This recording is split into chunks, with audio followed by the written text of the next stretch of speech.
ओम शांति। आज बाबा के 15 जून 2020 के साकार महावाक्य हैं। कल हम सब ने बाबा के बहुत सुंदर अव्यक्त महावाक्य सुने कि हम सबको सोचना, बोलना, करना एक समान बनाना है और साथ साथ परिवर्तन समारोह मनाना है, जिसमें हमें निज को परिवर्तन करते जाना है। अपने विचारों का परिवर्तन, बोल का परिवर्तन, कर्म का परिवर्तन। ये बाबा की हमारे लिए आशा है कि बच्चों के संकल्प भी श्रेष्ठ हों, साथ साथ हम योगी बने, योद्धा नहीं। बाबा की याद में जब बैठे तो उसके प्यार में खो जाएं। ऐसा ना हो युद्ध में ही टाइम जाता रहे। और अगर ऐसी स्थिति आ भी जाए तो निराश नहीं होना, बल्कि ज्ञान, चिंतन, मनन के द्वारा अपने मन को बाबा के प्यार में अच्छी अनुभूति में लेके जाना है। आज के महावाक्य बहुत ही सुंदर हैं, जिसमें बाबा ने हम सबको याद दिलाया कि बच्चे अभी 84 का चक्र पूरा हो रहा है। आप आत्माओं ने पूरे सृष्टि चक्र में ये पार्ट बजाया। अब वापस घर जाने का समय है। घर कौन सा है? याद है आप सबको? हम सबका घर है परम धाम ना। जैसे ही कहते परम धाम तो बुद्धि में वो परम धाम का चित्र आ जाए कि जहाँ सब छोटी छोटी आत्माएं बाबा के समीप हैं। फिर बाबा ने याद दिलाया कि जिन बच्चों को ये बात याद रहती है कि अब वापस घर जाना है तो उनकी स्थिति कैसी होगी। वो इस दुनिया में ऐसे रहेंगे कि जैसे कि देखते हुए भी नहीं देख रहे हैं। वो अपना धंधा करते हुए भी बहुत हल्के रहेंगे, बोझिल नहीं होंगे, बोझ से मुक्त होंगे। उन्हें ये बात याद रहेगी कि हम सब मेहमान हैं। मेहमानपन की स्मृति हमें महान बना देगी। ये घर जाने की तैयारी हमें बुद्धि से अवश्य करनी है। उसके बाद बाबा ने याद दिलाया कि बच्चे अब इस समय आप समझदारी से कुछ अच्छे अभ्यास करो कि मैं आत्मा परम धाम से यहाँ पार्ट बचाने के लिए आई हूँ। परम धाम से आकर के मैंने भिन्न भिन्न शरीर लेकर पार्ट बचाया। अब हम आत्मा रूप में सब भाई भाई हैं, क्योंकि वापस घर जाना है तो अपने टाइम को वेस्ट नहीं करना। कभी कभी हम झरमुई झंगमुई में टाइम वेस्ट करते हैं। अनावश्यक बातों को बाबा झरमुई झंगमुई कहते हैं। व्यर्थ की बातें, व्यर्थ की चिंताएं, उन सब का चिंतन करना, वर्णन करना। बाबा कहते वहां से अपने टाइम को बचाओ। फिर बाबा ने कहा बाबा एक अच्छी बात सुनाते हैं। मालूम है वो अच्छी बात कौन सी है? वो अच्छी बात जो बाबा ने याद दिलाई कि आप ही देवता थे, आपको फिर से बनना है। और फिर से बनना है तो बाबा बुरी चीजें छुड़ा देते हैं। देखना है बुरी चीजें कौन कौन सी हैं, उनको खुशी से छोड़ते जाना है। याद रखेंगे, खुशी से छोड़ेंगे तो भाग्य बनेगा, मजबूरी से नहीं। देवी देवताएं कैसे होते हैं? वो पवित्र होते हैं मन वचन कर्म से। बाबा ने कहा इसमें आपकी कमाई ही कमाई है और ये अंतिम जन्म है तो पवित्र बनना है। फिर बाबा ने अच्छी बात के साथ साथ सावधान भी किया कि बच्चे माया से मत डरना। माया मगरमच्छ की तरह से है, अच्छे अच्छे महारथियों को भी हप कर जाती है। अगर आप बाबा को याद करेंगे तो माया आपसे हार जाएगी। जिनकी तरह से बाबा को याद करो। आप सबको इस रूहानी धंधे में बिजी हो जाना है। जिनकी बात सुनाते हैं कि उसने कहा मुझे काम दो नहीं तो मैं खा जाऊंगा, तो उसको कहा सीढ़ी चढ़ो और उतरो। ऐसे बाबा ने कहा आपको बाबा की याद में बिजी हो जाना है। किसी भी रूप में माया आए आपको डरना नहीं, आपका काम है बाबा को याद करना। फिर जब आप बाबा को याद करेंगे ना तो बाबा ने कहा उस समय भी याद रहे कि मुझसे कोई पाप नहीं होना चाहिए। अगर कोई पाप हो जाता है तो हमें बाबा को सच बताना है। बड़ी सुंदर बात है ये कि अगर हमसे कुछ गलती हो गई दिन में तो जब हम बाबा की याद में बैठे तो उस समय हम बाबा को बताएं कि बाबा आज मेरे से गलती हो गई, मैं आत्मा क्षमा चाहती हूँ। अपनी गलती को स्वीकार करना है और आगे न करने का दृढ़ संकल्प करना है। बाबा ने कहा इस समय आप विकर्म विनाश करने के लिए बैठे हो, पापों को नष्ट करने के लिए बैठे हो, तो अब कोई पाप के काम और नहीं होने चाहिए। जाने अनजाने जो हो गए उसके लिए तो योग करो ताकि वो बोझा उतर जाए। आज हम ये पुरुषार्थ करेंगे कि मैं और मेरेपन से मुक्त आत्मा हूँ, बस मेरा तो एक बाबा, दूसरा ना कोई। अब हम सुनते हैं विस्तार से आज के मधुर महावाक्य आदरणीय राजयोगिनी तपस्विनी सरला दीदी जी से। ओम शांति। ओम शांति। ये मास विशेष हमारी मम्मा सरस्वती का मास है। 24 जून का स्मृति दिवस है।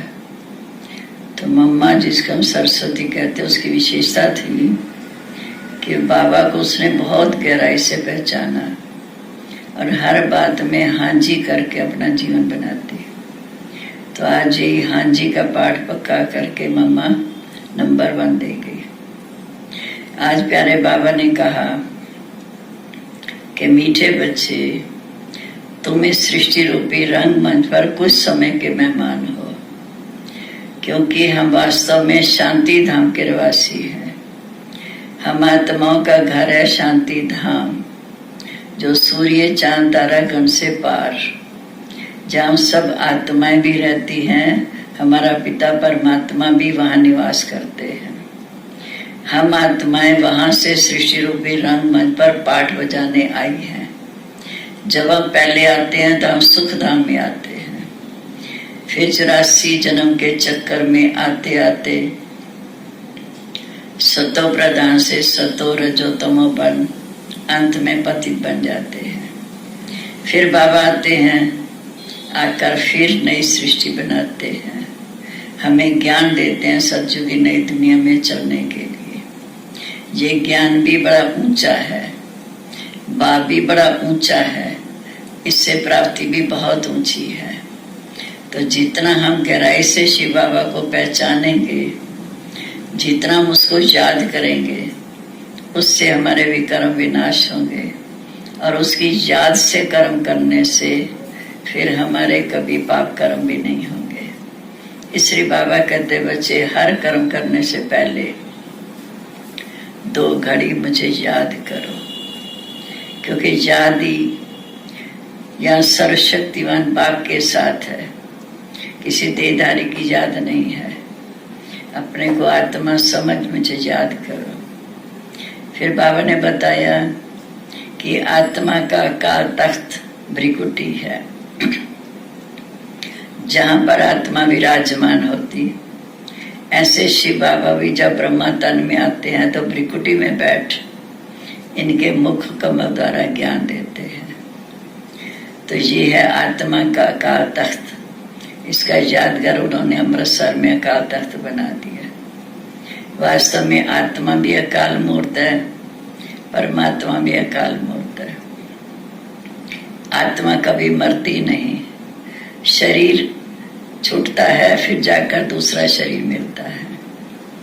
फिर बाबा ने कहा, बच्चे ये तुम्हारी रूहानी यात्रा है। इस यात्रा माना बुद्धि की यात्रा है। इसके द्वारा ही तुम पहले घर जाते हो, फिर नई दुनिया में आते हो पाठ बजाने। ऐसे 84 जन्मों का राज भी सच्चा बताया। और ये सारा चक्र 5000 वर्ष का है। हमने अनेक बार बजाया और अब भी बजा रहे हैं। अब फिर हमारे लिए फिर नई दुनिया की स्थापना हो रही है। जब नई दुनिया की स्थापना होगी तो पुरानी दुनिया का विनाश होगा। साइंस वाले विनाश की तैयारी कर रहे हैं, लेकिन बाबा के बच्चे नई दुनिया की स्थापना का कार्य कर रहे हैं। हमने इसमें अपना जीवन बनाकर बाप के कार्य में मददगार बनना है। ओम शांति। आज है 15/6। शिव बाबा कहते, मीठे बच्चे, तुम्हें समृद्धि आई कि हमने ही 84 जन्मों का चक्र पूरा किया। अब जाते अपने घर शांति धाम। घर जाने में बाकी थोड़ा समय है। प्रश्न है, जिन बच्चों को घर चलने की समृद्धि रहती है उनकी निशानी क्या होगी? वे इस पुरानी दुनिया को देखते हुए भी नहीं देखेंगे। उन्हें बेहद का वैराग होगा। धंधा दौरी करते भी हल्के रहेंगे। इधर उधर झंगमय अर्थात फालतू बातें नहीं करेंगे। अपना समय आबाद करेंगे। अपने को इस दुनिया में मेहमान समझेंगे। क्योंकि संगम युग का हमारा जीवन बहुत वैल्यूएबल है। एक एक सेकंड की वैल्यू है। इसलिए जो समझदार बच्चे अपना समय बर्बाद नहीं करते, फालतू बातों में आबाद करते हैं। ओम शांति।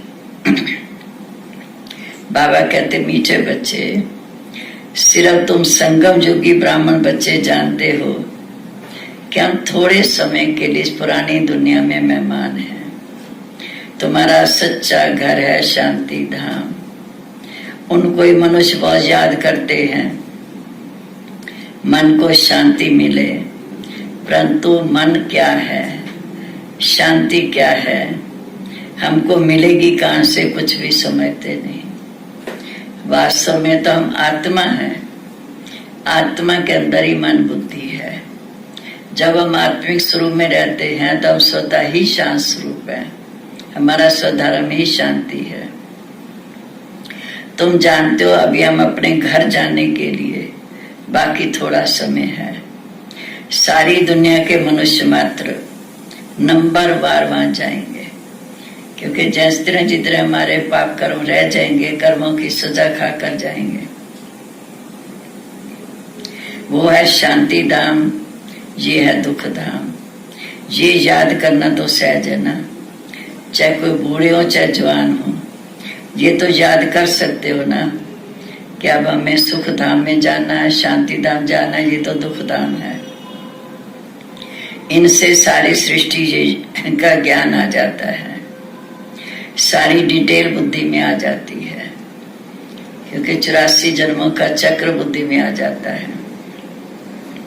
अभी तुम बैठे हो संगम युग पर, जहाँ से हम घर गए शांति धाम, फिर हम सतयुग में आए, फिर त्रेता में आए, फिर द्वापर में आए, फिर कलयुग में आए।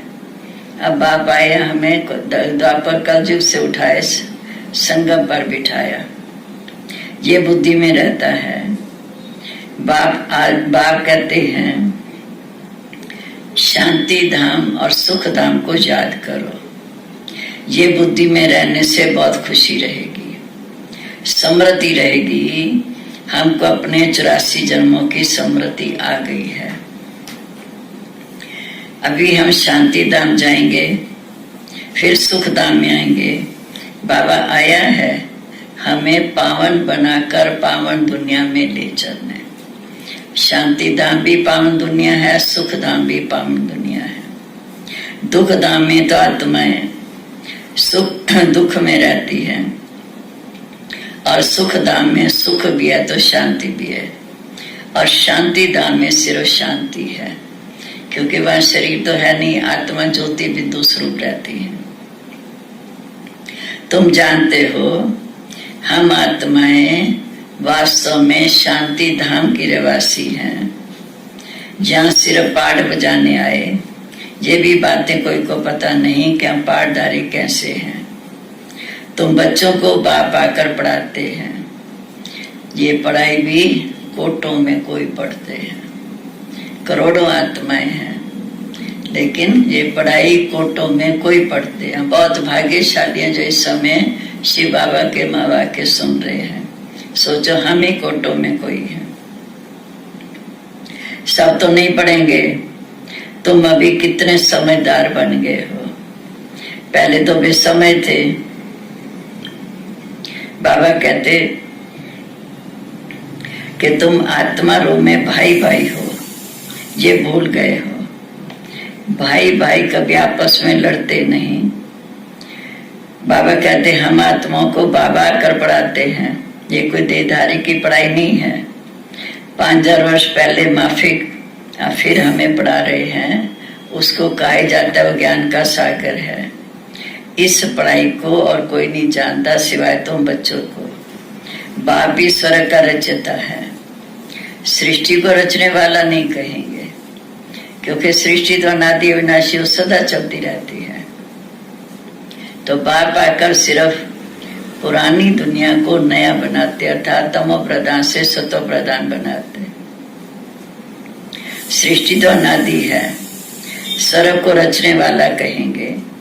वहां और कोई खांडी नहीं था, यहाँ तो के शिव बाबा आए हुए हैं, हर 5000 वर्ष के बाद आते हैं, पुरानी दुनिया को नया बनाते हैं। क्योंकि जब पुरानी दुनिया तमो प्रधान हो जाती तो बाप आते हैं। ये बातें और कोई समझ ना सके।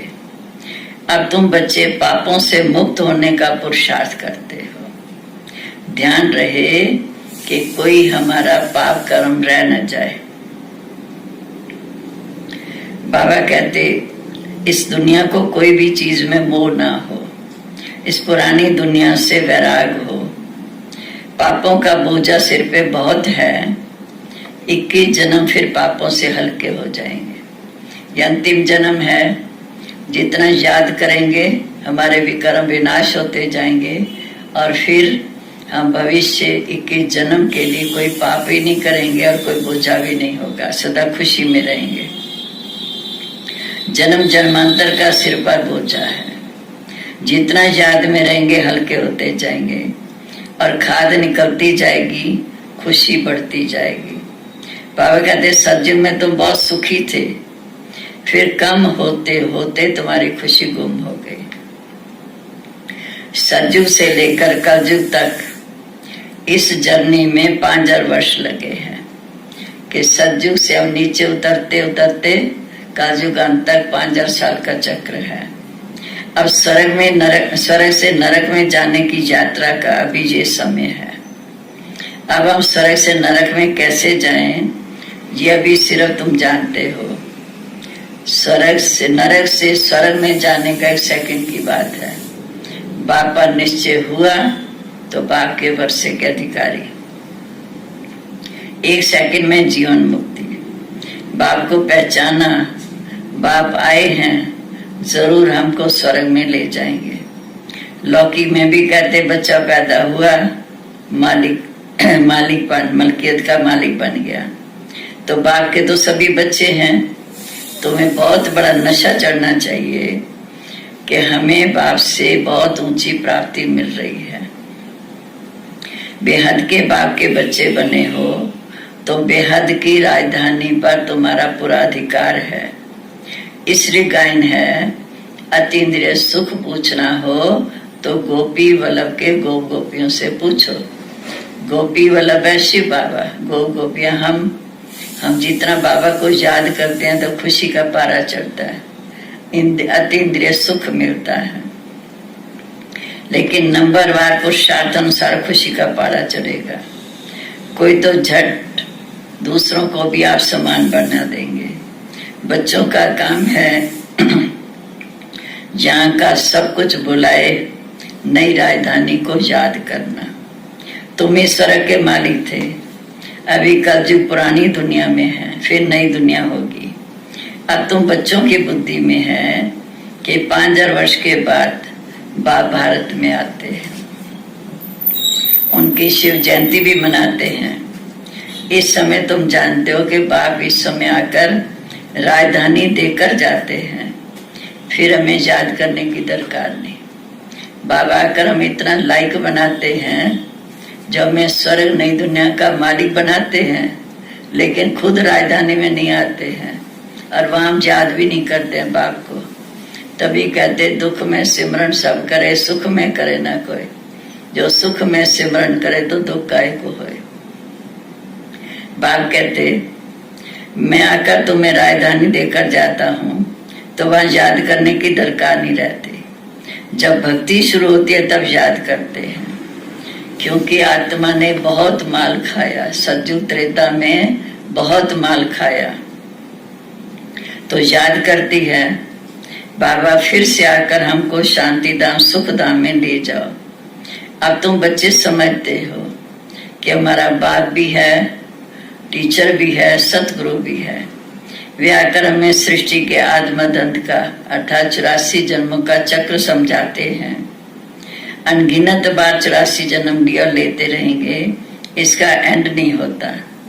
तुम्हारी बुद्धि में ये चक्र है, स्वदर्शन चक्र घड़ी घड़ी याद करना है। स्वदर्शन माना अपने 84 जन्मों को देखना। कैसे हम सतयुग में इतने ऊंचे देवता थे, विश्व के मालिक थे, फिर सतयुग से त्रेता में आए, 2 कला कम हो गया, फिर द्वापर में आए, द्वापर में 8 कला, कलयुग में आए, शुरू में 4 कला, अंत में कोई कला नहीं।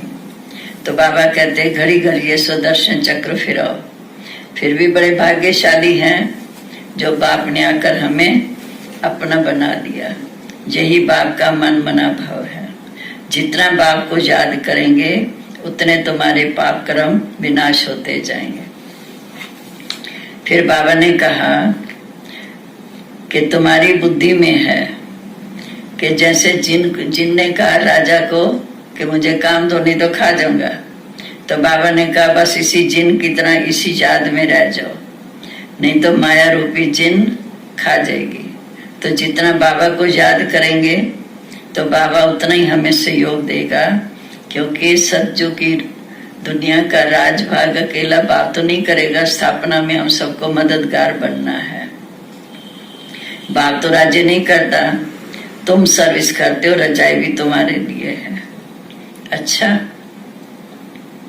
मीठे मीठे सिक्के लद्दे बच्चों पर माता पिता बाप दादा का याद प्यार, गुड मॉर्निंग। रूहानी बाप की रूहानी बच्चों को नमस्ते। रूहानी बच्चों की रूहानी बाप दादा को नमस्ते। नमस्ते बाबा, शुक्रिया बाबा, शुक्रिया। अब धारणा के लिए मुख्य सार, स्वयं को पापों से मुक्त करने का पुरुषार्थ करना है। देह अभिमान में कभी नहीं आना है। इस दुनिया की कोई भी चीज में मोह नहीं रखना है। दूसरा, माया रूपी जिन से बचने के लिए बुद्धि को रूहानी धंधे में बिजी रखना है। बाप का पूरा पूरा मददगार बनना है। अब आज का वरदान, मैं और मेरेपन को समाप्त कर समानता व संपूर्णता का अनुभव करने वाले सच्चे त्यागी भव। हर सेकंड हर संकल्प में बाबा बाबा याद रहे, मैंपन समाप्त हो जाए। जब मैं नहीं तो मेरा भी नहीं। मेरा स्वभाव, मेरा संस्कार, मेरी नेचर, मेरा काम, मेरी ड्यूटी, मेरा नाम, मेरी शान, जब ये मैं और मेरेपन समाप्त हो जाएगा, यही समानता और संपूर्णता है। ये मैं और मेरेपन का त्याग ही बड़े से बड़ा सूक्ष्म त्याग है। इस मैंपन के अश्व को अश्वमेघ जग में स्वाहा करो, तब अंतिम आहुति पड़ेगी और विजय के नगाड़े बजेंगे। माना देह अभिमान को स्वाहा करना है। स्लोगन है, हाँ जी का सहयोग का हाथ बढ़ाना, अर्थात दुआओं की मालाएं पहनना। जितना बाबा के कार्य में हाँ जी करते हैं, बाप के सहयोगी बनते हैं, तो उतनी विजय की मालाएं हमारे गले में पड़ती है। ओम शांति।